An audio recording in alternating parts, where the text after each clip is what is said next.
Bonsoir et merci de nous rejoindre sur News Info 1 pour décryptage. Le secrétaire d'État américain Anthony Blinken a quitté le Proche-Orient mardi 20 août sans réussir à obtenir un accord de trêve entre Israël et le Hamas. C'est la 9e visite du genre du secrétaire d'État américain dans la région depuis le début de la guerre à Gaza. Mamadou Diouf, bonsoir et bienvenue. Merci. Bonsoir Charlotte. Malgré donc plusieurs jours de négociations intensives, la 9e visite d'Anthony Blinken au Proche et au Moyen-Orient depuis le début de la guerre à Gaza s'est achevée sans résultat concret. Il est reparti, on va dire, bredouille. Oui, il est reparti bredouille et ce n'est pas véritablement une surprise pour plusieurs raisons. La première raison, c'est qu'au niveau du Qatar, où il devait y avoir des négociations entre Israël et le Hamas avait décidé de ne pas participer à la négociation puisqu'il y a eu des modifications par rapport au plan d'accord qui avait été proposé. Au niveau du Qatar même, tout comme au niveau de l'Égypte, que les États-Unis utilisent un peu comme appui pour faire pression sur le Hamas, ces gens sont de plus en plus déçus de l'attitude des Américains, déçus également de l'attitude d'Israël qui bombarde des écoles, qui bombarde des réfugiés, de sorte que soutenir Israël devient de plus en plus une chose extrêmement difficile pour des pays arabes ou des pays musulmans, bien que ils ont des relations avec Israël qu'ils essayent de maintenir malgré la situation de crise. Mais c'est aller à un niveau où, pour des questions de politique intérieure, ceux-là commencent à se dire, mais attendez, on ne va pas suivre les Américains jusqu'au bout parce que les contre-coups, c'est nous qui allons les subir. Et il faut le rappeler, Anthony Blinken a entrepris une tournée diplomatique en Israël, en Égypte et au Qatar, 3 acteurs clés et dans la médiation de ce conflit. Mais dans quel climat est-ce que ces rencontres se sont tenues? Mais c'est dans un climat qui est difficile parce que il faut regarder ce qui se passe actuellement à Gaza en termes de bombardement. On vient de demander encore, il y a 2 jours, aux populations de se déplacer. Mais vous voyez cette population errante bombardée tout le temps. Mais ceux qui ont un lien avec ces populations, vous augmentez le soutien de ceux-là par rapport à ces populations et vous augmentez l'aversion également par rapport à Israël. Regardez aujourd'hui, même les alliés d'Israël, la France, les États-Unis, la Grande-Bretagne, de temps en temps sont obligés de dire non quand on bombarde des écoles, de dénoncer. Donc il y a ce contexte qui est là. Il y a un autre élément qui est là. Biden avait fait un plan qu'il avait proposé, que les Palestiniens avaient accepté, que les Israéliens également avaient accepté. Le problème, c'est que la négociation que Blinken est en train de faire, c'est une négociation qui ne se fait pas exactement sur les points sur lesquels les Palestiniens avaient été d'accord. Les Palestiniens étaient d'accord qu'on fasse cette négociation et qu'on résolve le problème étape par étape. La première étape, ça devait être le cessez-le-feu, qu'on ne parvient pas à avoir jusqu'à présent, qui va être accompagné par une libération des otages et un retrait partiel des soldats israéliens sur le sol de Gaza. Et dans un deuxième temps, on va aller vers une résolution du problème avec un retrait total des soldats israéliens de Gaza. Ce que Netanyahou n'a pas du tout accepté. Il n'est pas d'accord avec le retrait des Israéliens au niveau de Gaza, alors que l'Égypte également défend ce retrait de l'armée d'Israël de Gaza. Ça fait que quand on part vers l'Égypte était plutôt pour le premier plan qui avait été proposé par Biden lui-même que pour ce plan modifié que Blinken est en train d'essayer de vouloir faire passer et qui est refusé aussi bien par les Palestiniens que par l'Égypte et le Qatar qui sont en partie des soutiens des Palestiniens. Et les deux côtés, israéliens comme le Hamas, s'accusent mutuellement en se rejetant sur l'autre cette responsabilité de blocage de la situation. Tout à fait. Le Hamas dit clairement que c'est Netanyahou qui est responsable avec son refus d'un cessez-le-feu permanent, ce que j'ai dit tout à l'heure, parce que le Hamas n'est pas d'accord qu'on négocie un cessez-le-feu de quelques jours. Ils sont pour un cessez-le-feu qui va être un cessez-le-feu définitif. Netanyahou veut un cessez-le-feu de quelques jours parce que, lui, sa stratégie, c'est de récupérer les otages. Les otages. Donc, les stratégies ne sont pas les mêmes. Donc, le Hamas l'accuse en disant que, en voulant faire cette stratégie, lui, ce qui l'intéresse, c'est la libération des otages, mais il veut rester sur le territoire de Gaza. Mais Netanyahou fait la même chose également en accusant le Hamas d'être responsable de l'échec, en disant que même certains des médiateurs ne jouent pas véritablement leur rôle. Mais en fait, le vrai problème, c'est les Américains avec leur posture juge et parti.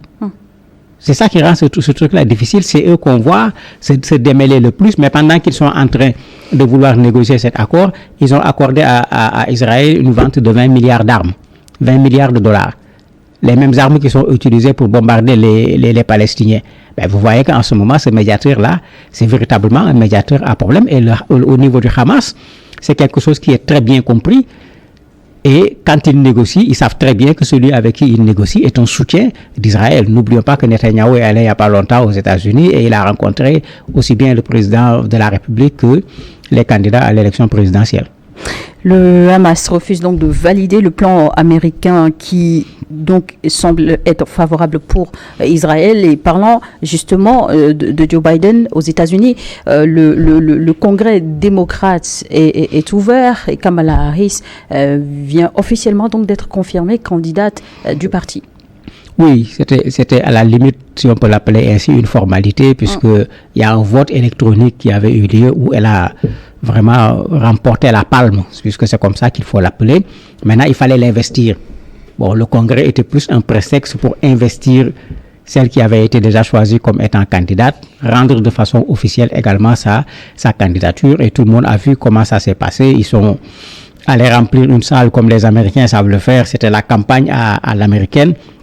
Vous avez Biden même qui a profité d'une standing ovation qui l'a empêché pendant un moment même de pouvoir s'exprimer.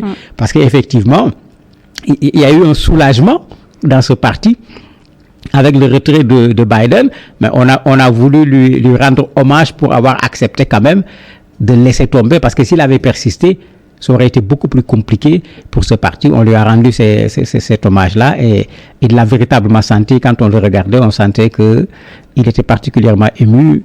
Kamala Harris également a pris depuis longtemps sa posture de candidate contre Trump. Elle n'a pas attendu l'investiture et elle a raison. Bon, on l'a vu également là-bas, toute libre, prête à aller affronter l'ancien président Donald Trump. Et dans ce contexte de conflit israélo-palestinien, si jamais elle est élue présidente des États-Unis, la position donc de ce pays restera la même. La position restera la même avec une nuance, puisque quand vous regardez, Kamala Harris sera une sorte de continuation par rapport à ce que Biden faisait, puisque c'est le même groupe. C'est avec Trump qu'il y avait eu des problèmes, c'est lui qui allait consacrer Jérusalem comme capitale d'Israël avec tout ce que cela avait entraîné comme manifestation et comme mort à l'époque. Trump est un soutien presque absolu par rapport à Netanyahou. On a vu comment Netanyahou est allé le rencontrer tout récemment quand il est allé aux États-Unis.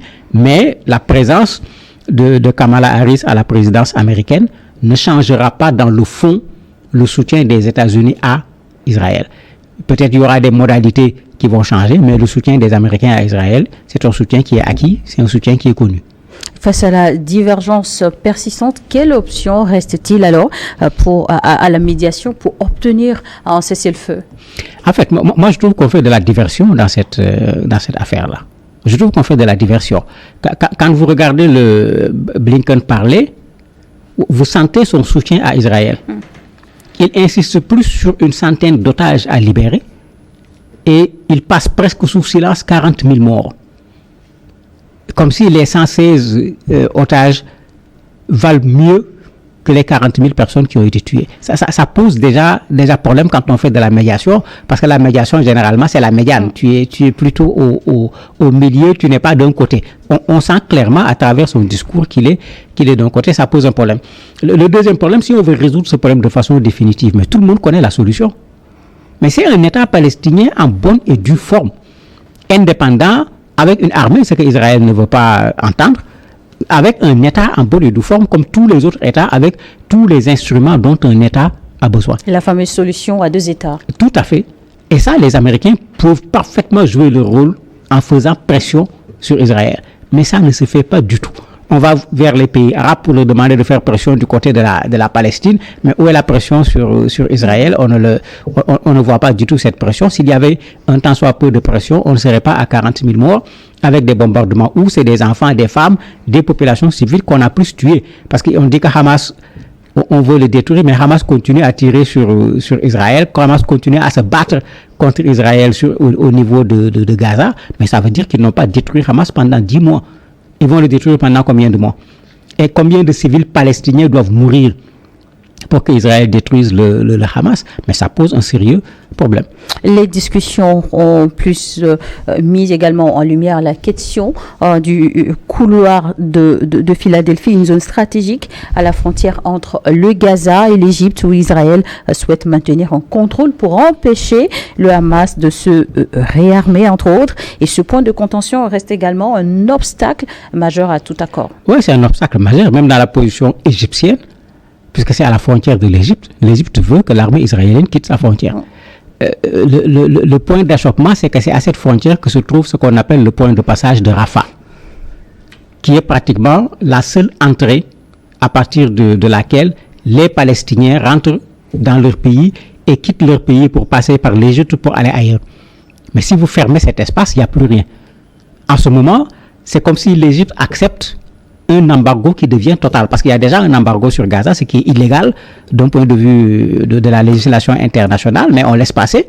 Si vous formez ce point de passage, les Palestiniens passeront par où? Il n'y aura plus de passage pour ceux de Gaza pour pouvoir quitter ce territoire-là. La deuxième chose, avec l'embargo israélien, c'est cette porte-là, c'est ce passage ce passage de Rafah qui permet le ravitaillement de Gaza.